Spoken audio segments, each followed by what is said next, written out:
Una squadra di guerrieri veri, di quelli che la battaglia l'hanno giocata e vinta nella vita, prima ancora di scendere in campo, dove adesso inseguono un sogno, sapendo che per loro nulla è impossibile.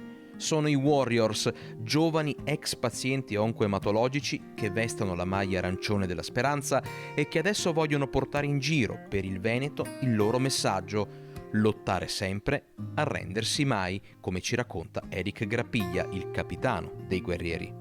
8 anni ho avuto una leucemia e da parecchi anni ormai sto pensando insieme a mia mamma di creare una squadra di calcetto composta da ragazzi e ragazze che hanno avuto malattie come la mia, perché molto spesso veniamo trascurati magari, ma noi abbiamo sempre voluto dimostrare quello che valiamo e soprattutto nel campo da gioco, perché penso che sia uno dei luoghi migliori in cui possiamo dimostrarlo.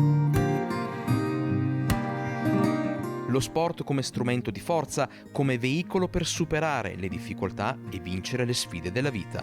Altri ragazzi della loro età che non hanno avuto questi problemi, per fortuna hanno tanto da imparare da questi ragazzi. C'è un entusiasmo incredibile e credimi che sono veramente felice di essere qua. Alcune volte non ci accorgiamo che abbiamo una cosa importante che è la salute, e questi ragazzi sono segnati, rimarranno segnati per tutta la vita e loro comunque continuano a sognare e quei sogni nessuno li può togliere. Un esercito di speranza, quello dei guerrieri che ieri si sono allenati insieme ai ragazzi della Bassanese, pronti a coinvolgere anche i sindaci del territorio. L'idea è quella anche di coinvolgere anche i comuni, le varie associazioni e portare in giro questo messaggio, perché comunque è un messaggio di speranza e di voglia comunque di crescere e soprattutto appunto di andare avanti.